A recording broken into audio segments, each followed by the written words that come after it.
As a millennial, I was told over and over again that you have to do the job before you get it. You have to already be performing at that role. Couple that with that I grew up in working class culture with a lot of the Protestant work ethic where it's all about hard work and you take pride in that work and you just buckle down and you do it and you don't complain, made me very vulnerable to white collar bullying once I made it into more elite levels. And let me tell you what I learned from this, what a mentor told me to say next time this happens, that I was asked to take on a role that I didn't feel like I could say no or that was promised for me but in the future. But one thing my working class culture background gave me is that I also take zero shit.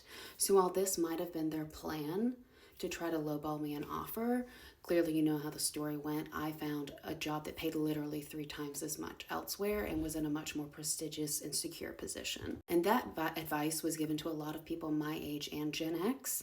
And as we know, Gen X is the forgotten generation, and we've seen that they're being passed over now for CEO positions because boomers hung in there so long, and now they're bringing in millennials for tech savviness again. And I think that's a big reason why Gen Z is like, no, we're doing our jobs and we're leaving, because they saw what happened to us. They saw Gen X, probably to a worse extent, and then some of the millennials who, because not all of us are becoming executives, right? They saw us do the job and still not get it, still not get the title, still not get the pay. And this is a consequence of actions, and it seems very simple, cause and effect. But, when we look at the last 30 years of business in the United States, businesses haven't had a lot of consequences for their actions until it's too late. And even then, the big ones have a golden parachute for the people in charge of it. And until that changes, it's going to be a shit show. So all you can do is maintain your boundaries.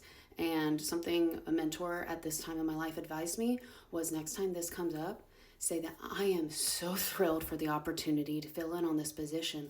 Can we talk about an interim job description and salary bump in the meantime until it is finalized?